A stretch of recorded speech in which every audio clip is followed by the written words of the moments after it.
I think it's pretty safe to say that Donald Trump is waging an all-out war against our First Amendment rights. Whether you're talking about him suing news agencies because he didn't like the polling that they did, or whether you're talking about AP getting kicked out of the Oval Office, all because they wouldn't say that the Gulf of Mexico was now the Gulf of America. And to make matters worse, Donald Trump believes he should be accountable to absolutely no one. He believes he can use and abuse our system in any way that he sees fit. And because he has surrounded himself with a whole bunch of yes men who are unwilling to push back against these blatant violations and abuses of power, we are now seeing legal green card holders being targeted with deportation, all because Donald Trump didn't like their political speech. This is just another example of Donald Trump's authoritarian impulses. He is trying to silence dissent against the regime. So let's go ahead and take a look at what exactly happened with Mahmoud Khalil. And then we will take a look at how Marco Rubio is trying to justify this deportation. And to nobody's surprise, it is absolutely insane. So do stick around. If you guys do appreciate my work, please do remember to subscribe. Uproar continuing and growing today over the detention of a legal U.S. resident with a green card who's being held by federal immigration authorities after armed agents showed up at his door to arrest and deport him. Not, it should be clear, for doing anything illegal. He's not alleged to have committed a crime, but solely for his political speech and activities.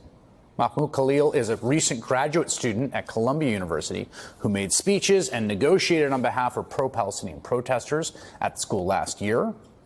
On Saturday, federal agents arrested Khalil at his university-owned apartment, taking him to an ICE detention center in New Jersey and then flying him to one in Louisiana, preparing to remove him from the country. Yesterday, a White House official told the Free Press that the basis for targeting Khalil is being used as a blueprint for investigations against other students. Khalil is a threat to the foreign policy and national security interests of the United States, said the official, noting this calculation was the driving force behind the arrest.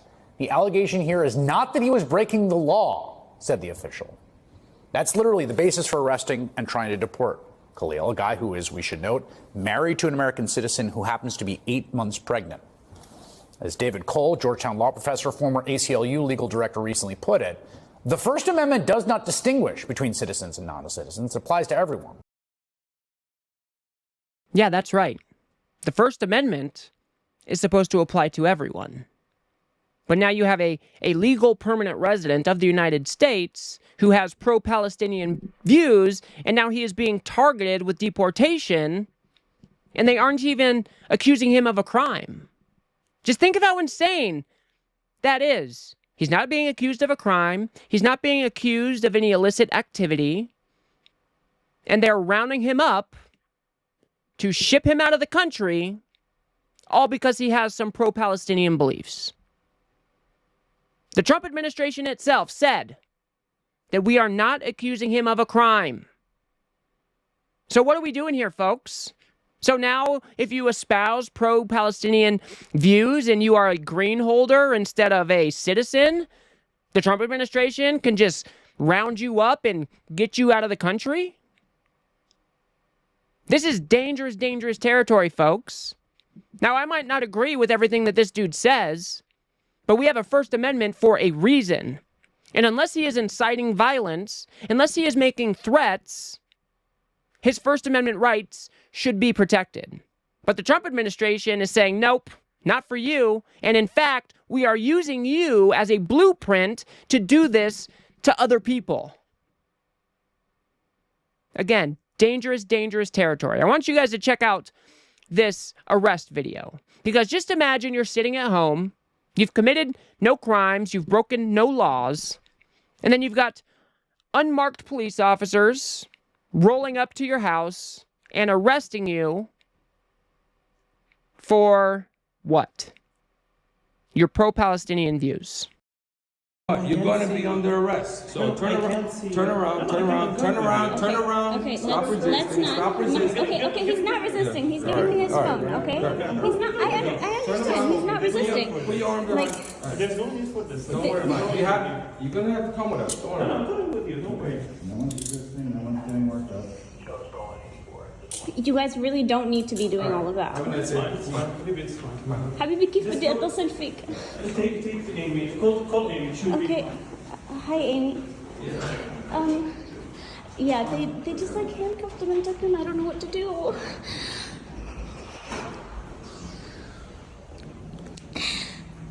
Okay. Then what should I do? I don't know.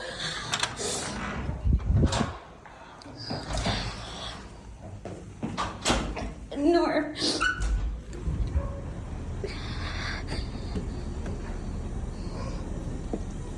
Let me ask. Can we get a name, please? Of can we get your name? I understand the lawyer is asking for your name. Over there. No, we don't give our name. The lawyer's asking for your name. He's saying they don't give their names. Oh, yeah, that's right. They'll be taken to immigration custody at 26 Federal Plaza. I'm sorry. Can you repeat that? They'll be taken to immigration custody at 26 Federal Plaza. She said they're taking him to 26 Federal Plaza.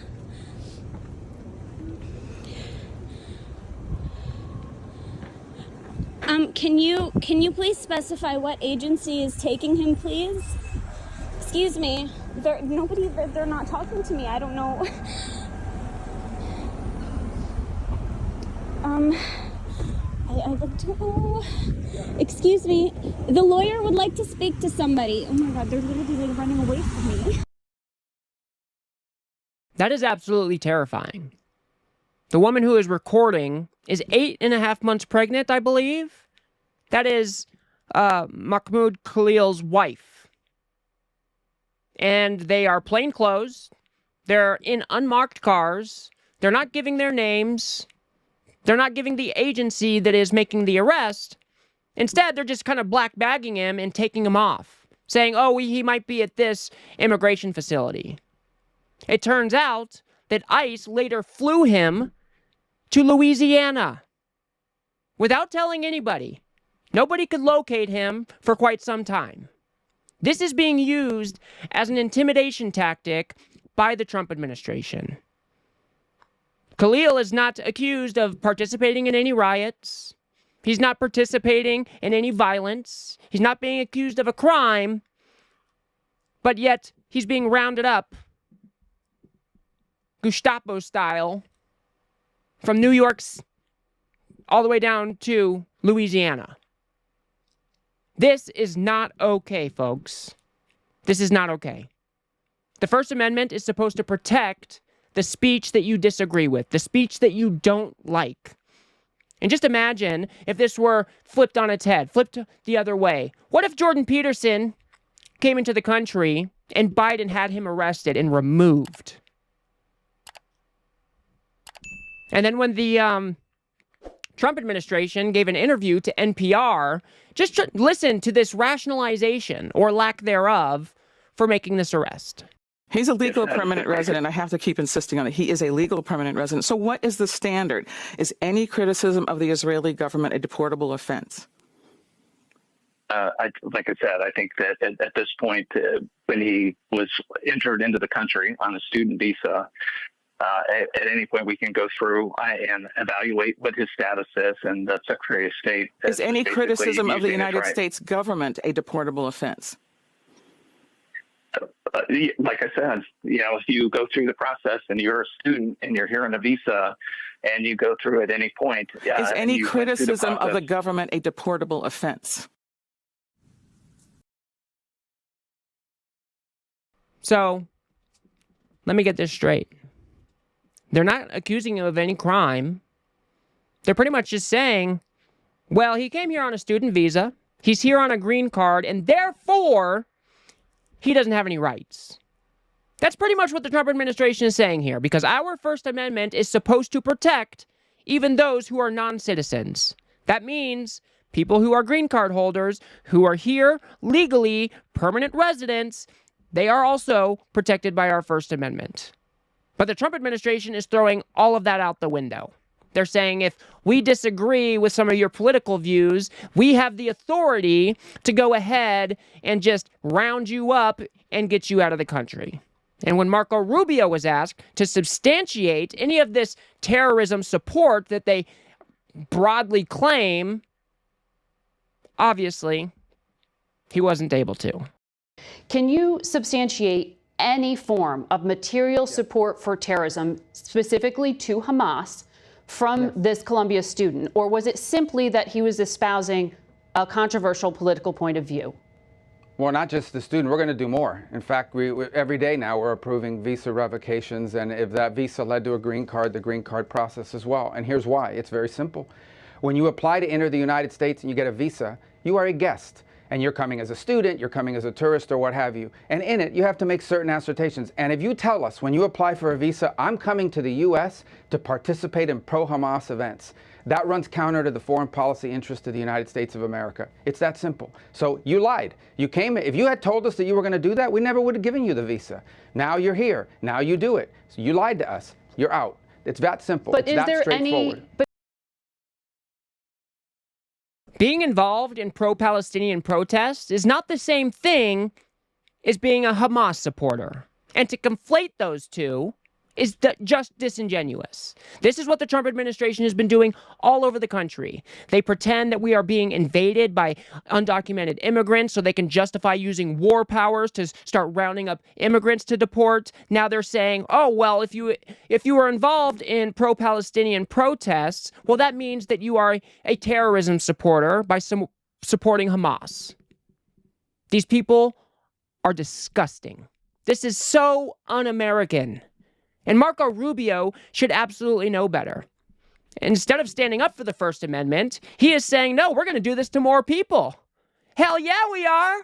We're going to do this to whoever we can. And in fact, that's what we're doing now. And in fact, they have. Other people have started to be targeted as well. Other people have been removed for similar claims.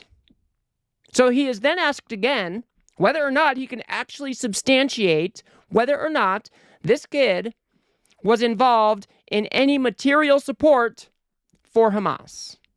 But is there any evidence of a link to terrorism, or is it just his point of view? Yeah, they take over. I mean, you should watch the news. These guys take over entire buildings. They vandalize colleges. Intensely. They shut down colleges. I'm asking about the specific justification for the revocation of his visa. Was there any evidence of material support for terrorism? Was the negotiator negotiating on behalf of people that took over a campus, that vandalized buildings? Negotiating over what?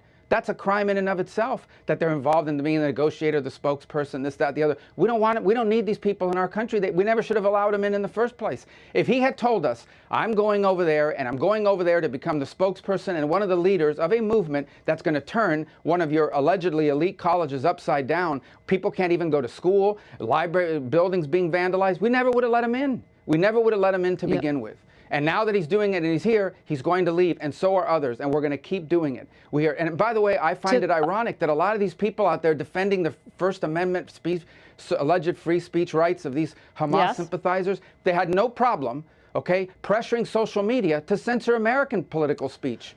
So I think it's ironic and hypocritical. But the bottom line is this. If you are in this country to promote Hamas, to promote terrorist organizations, to participate in vandalism, to participate in acts of rebellion and riots on campus, we never would have let you in if we had known that. And now that we know it, is it only you're pro-Palestinian people who are going to have their visas revoked, or are other points of view as well?